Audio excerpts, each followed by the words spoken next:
Hello my dear beautiful and divine souls, welcome to this reading. ये reading ancestral reading होगी, यानी कि हमारे एंसेस्टर्स का मैसेज हमारे लिए जानेंगे, हमारे पितरों का मैसेज जानेंगे कि हमारे एंसेस्टर्स हमसे क्या कहना चाहते हैं, क्या मैसेज कन्वे करना चाहते हैं। रिसेंटली हमने 2024 यानी कि इस साल का पहला न्यू मून देखा है, यानी कि हमने अपनी पहली अमावस्या को पार किया है। और अमावस्या न्यू मून में हम अपने पितरों के लिए भी बहुत कुछ करते हैं, तो उन्हीं के द्वारा दिए गए मैसेजेस आपके लिए मैं आपको बताने वाली हूँ। यहाँ पर 5 कार्ड्स मैंने निकाल कर रखे हैं। इनमें से आपको जो भी कार्ड अट्रैक्ट करता है आप उसे अपने लिए चुन सकते हैं, या फिर आप 1 2 3 4 कार्ड के नंबर लिखकर चिट बना लीजिए और उनमें से एक नंबर पुल कर लीजिए। जो भी नंबर आता है उस रीडिंग को देख लीजिए, या फिर अपने एंसेस्टर से आंख बंद करके प्रार्थना कीजिए कि कौन सा कार्ड किस कार्ड का मैसेज आपके लिए है उनकी तरफ से, और वही कार्ड आप उठा लीजिए। मैं आपको कार्ड्स बता देती हूँ ताकि आपके लिए आसानी हो जाए। ये है कार्ड नंबर 1, ये है 2, ये कार्ड नंबर 3 है, ये 4 है और ये कार्ड नंबर 5 है। तो जो भी कार्ड आपको अट्रैक्ट करता है अपनी तरफ, उसका मैसेज आपके लिए है। तो चलिए शुरुआत करते हैं कार्ड नंबर 1 से। Winter solstice reflection. आप अपनी पास्ट को रिव्यू कीजिए और अपने आप से ये क्वेश्चन पूछिए कि आपने क्या इम्पोर्टेंट लेसन लर्न किया है, क्या आपने एकम्प्लिश किया है, और आपके क्या ड्रीम्स और विजन्स हैं जिन्हें आप मैनिफेस्ट करना चाहते हैं इस आने वाले साल में। चाहे आपका जो पास्ट रहा वो हो सकता है इतना स्मूथ नहीं रहा हो, चैलेंजेस रहे हों, आप उसे एक्नॉलेज कीजिए।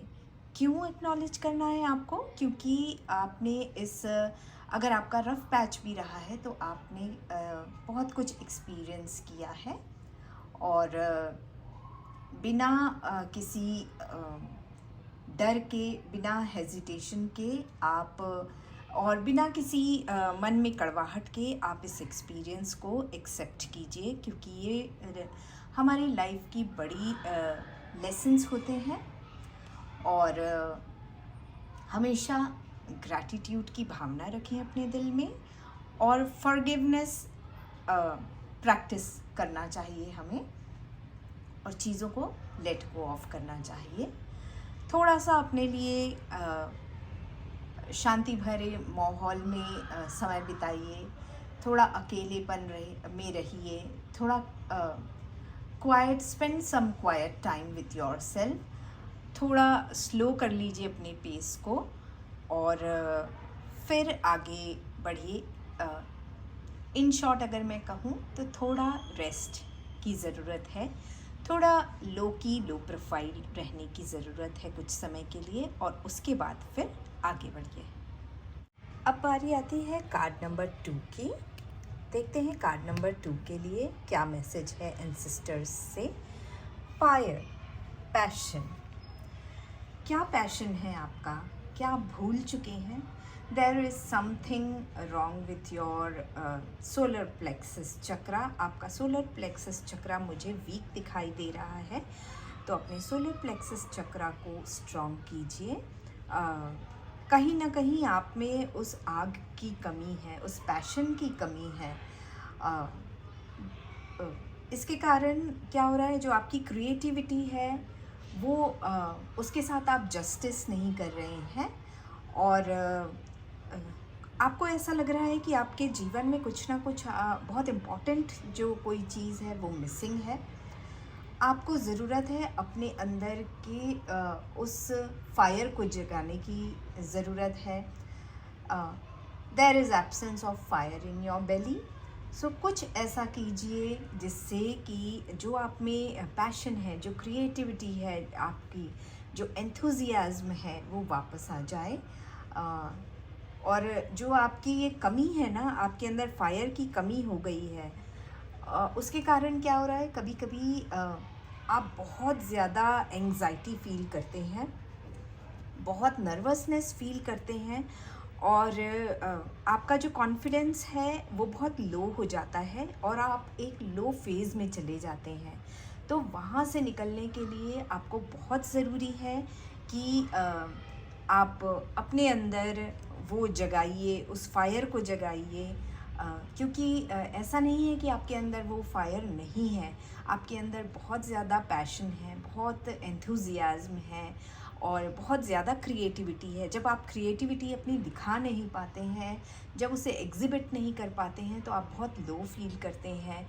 ऑब्वियसली अगर हम में कोई गुण है और हम उसके साथ जस्टिफाई नहीं कर पा रहे हैं, तो कहीं ना कहीं हमें जो है वो अंदर से हम बहुत परेशान हो जाते हैं, हमें बहुत एंग्जाइटी होने लगती है, और क्या होता है कई बार हम और लो चले जाते हैं। तो उस अपने फायर को बरकरार रखिए। मैं आपको सजेस्ट करूँगी कि आप जो है वो या तो सूर्य को जल अर्पित कीजिए, या फिर थोड़ी देर जब सूर्य देव निकलते हैं तब आप वहाँ पर बैठकर 5 मिनट मेडिटेशन कीजिए। इससे आपको आपके सोलर प्लेक्सस को स्ट्रॉन्ग करने में मदद मिलेगी। तो देखा कितना सुंदर मैसेज दिया है आपके एंसेस्टर्स ने आपको। अब बारी आती है कार्ड नंबर 3 की। देखते हैं क्या मैसेज है आपके एंसेस्टर्स का आपके लिए। अगर आपने कार्ड नंबर 3 चूज़ किया है तो आपके एंसेस्टर्स आपसे कह रहे हैं कि कितनी भी आपकी जो सराउंडिंग है, जो एनवायरनमेंट है, वो कितनी भी नेगेटिव क्यों ना हो, आपको एक्टिव रहना बहुत ज़रूरी है। आप अपनी लाइफ नहीं छोड़ सकते। हमारे जीवन में अप्स एंड डाउन्स आते हैं।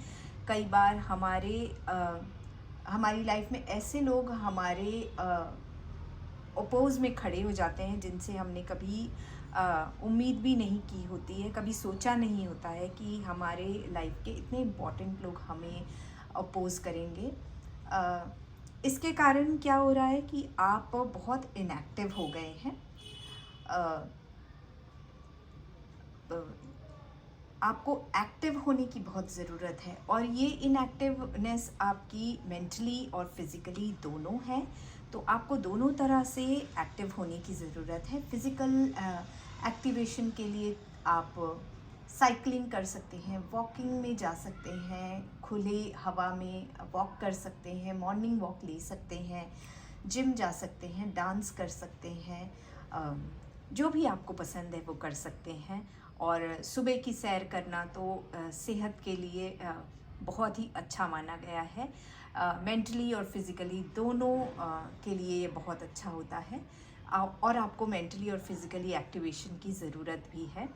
तो मेंटल एक्टिवेशन के लिए आप बुक्स पढ़ सकते हैं, अच्छी अच्छी बुक्स पढ़ सकते हैं। ऐसी कुछ शोज़ देख सकते हैं जो बहुत मोटिवेटिंग हो, क्योंकि आपको इसकी सख्त ज़रूरत है। अपने आप को मोटिवेट करना आपका खुद का काम है। ज़िंदगी में अच्छी और बुरी चीज़ें तो आती रहती हैं, ये पार्ट ऑफ लाइफ है।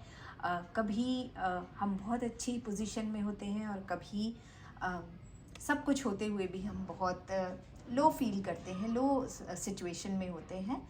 बस घबराना नहीं है। आपके एंसेस्टर्स आपसे यही कह रहे हैं, घबराइए नहीं, मेहनत कीजिए, अपने आप को उस मुकाम पर लाइए, और फिर देखिए आपकी ज़िंदगी कैसे बदल जाती है।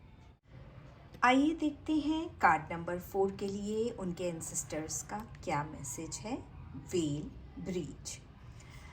बहुत अच्छा काम किया है कार्ड नंबर 4, आपने बहुत मेहनत की है पिछले कुछ समय में, और अब जो है वो टाइम है आपको एक ब्रेक लेने का, हर चीज़ से ब्रेक लेने का, आपके एनवायरनमेंट से ब्रेक लेने का, जिस एनवायरनमेंट में आप काम कर रहे हैं, जो काम कर रहे हैं उससे ब्रेक लेने का, ओवरऑल एक अच्छा टाइम स्पेंड करने का टाइम आ गया है। थोड़ी सी ब्रेक की ज़रूरत है आपको, और तभी आप बहुत ही इनोवेटिव आगे अपनी लाइफ में सोच पाएंगे। तो ये ब्रेक ज़रूर ले लीजिए। और अपनी फैमिली के साथ कोई ट्रिप जाना चाहते थे, बहुत टाइम से पेंडिंग है, वो ट्रिप ले सकते हैं। और कुछ ऐसा कीजिए अपनी इस ट्रिप में जो आपको बहुत रेजुविनेट कर दे एकदम से, आपने आज तक जो नहीं किया है, जिसको करने का आप हमेशा अवॉइड करते हैं, जिसमें थोड़ा सा थ्रिल हो, जिसमें थोड़ा बहुत ज़्यादा मैं ये कहूँ कि फ़न हो और एक थ्रिलिंग फ़न हो, ऐसी कोई एक्टिविटी अपने लिए चूज़ कीजिए जो आपको जो है एक फ्रेश एनर्जी से भर देगा। और जो आप में थोड़ा बहुत डर है किसी चीज़ का, अगर आप घबराते हैं किसी चीज़ से, तो इस एक्टिविटी से वो घबराहट दूर होगी। और आपके एंसेस्टर्स जो हैं वो यही कह रहे हैं कि उस जो थोड़ी सी जो 10% आपके अंदर किसी ना किसी बात को लेकर घबराहट है, उसके लिए एक्टिविटी बहुत ज़रूरी है। तो ऐसी कुछ एक्टिविटी को ले लीजिए। और लगभग सभी कार्ड में मैं एक कॉमन चीज़ जो देख रही हूँ वो ये है कि हर कार्ड जो है आपके एंसेस्टर्स का जो मैसेज लेकर आ रहा है, वो एक कॉमन चीज़ कह रहा है कि आपको बाहर निकलने की ज़रूरत है। बहुत इंडोर्स आप रह लिए हैं, बहुत हो चुका, अब आपको बाहर निकलने की ज़रूरत है, फ्रेश एयर लेने की ज़रूरत है। तो प्लीज़, अगर आप घर में रह रहे हैं, इंडोर्स ज़्यादा टाइम स्पेंड कर रहे हैं, प्लीज़ बाहर निकलिए, अपने आसपास देखिए, सराउंडिंग्स में घुलिए मिलिए। अपनी आपके आसपास पार्क है, ग्रीनरी है, वहाँ जाइए। अगर पॉन्ड है, लेक है, वहाँ जाइए और थोड़ी फ्रेश एयर लेने की कोशिश कीजिए, ठीक है। ये एक जो मैसेज है वो सारे कार्ड्स में आ रहा है। तो आइए अब देख लेते हैं लास्ट कार्ड, कार्ड नंबर 5 के लिए उनके एंसेस्टर्स का क्या मैसेज है। स्टोन पीपल विजिलेंस, बहुत ही साफ मैसेज है कार्ड नंबर 5 आपके लिए, आपके एंसेस्टर्स का। चौकन्ने रहने के लिए आपके एंसेस्टर्स आपसे कह रहे हैं। ये आपको चौकन्ना रहना, इसका ये मतलब है फिज़िकली आप चौकन्ने रहिए, स्पेशली 2 मेन एरियाज़ में। पहला जो है, अपनी गट फीलिंग को इम्पोर्टेंस दीजिए। देखिए आपकी गट फीलिंग्स क्या कहती है किसी चीज़ के बारे में या किसी पर्टिकुलर पर्सन के बारे में। अगर आपको लगता है आपकी गट फीलिंग किसी इंसान के बारे में पॉजिटिव है, तो उसे सीरियसली लीजिए। और अगर आपको लगता है कि किसी पर्टिकुलर पर्सन के लिए आपकी गट फीलिंग जो है वो कहीं ना कहीं सस्पिशियस है, तो please pay attention to your gut feeling. और जो दूसरा एक एरिया है विजिलेंट रहने के लिए, वो है ऐसी कोई अपॉर्चुनिटी मिस ना करें जिससे आपकी लाइफ एनहांस हो, साथ में आपके साथ साथ दूसरों की भी लाइफ एनहांस हो। ऐसी अपॉर्चुनिटी को आपको मिस नहीं करना है। तो ध्यान रखिए, क्लूज़ पे ध्यान रखिए। आपके आसपास ऐसे आपको क्लूज़ मिल सकते हैं जिससे आपको नई अपॉर्चुनिटी मिल सकती है, तो ऐसे क्लूज़ को मिस मत कीजिए। या लोगों के जो है वो रिस्पॉन्सेस कैसे हैं, इन पे ध्यान रखिए, ताकि सही गलत का आपको पता, एक्यूरेट आपको पता चल सके। और आपके लिए मैं कहूँगी कि प्राणायाम आप कीजिए, जिससे कि जो आपको ये सेंस है सही गलत का, वो आपकी स्ट्रॉन्ग होगी। इसलिए कोशिश करके 5 मिनट के लिए कीजिए, पर प्राणायाम में अपने आप को समय दीजिए और प्राणायाम कीजिए, जिससे कि जो आपकी ये गट फीलिंग है वो और स्ट्रॉन्ग होगी। तो ये थी आपके लिए आपके एंसेस्टर्स के मैसेजेस। आई होप कि आप अपने एंसेस्टर्स के मैसेजेस से रेजोनेट करेंगे।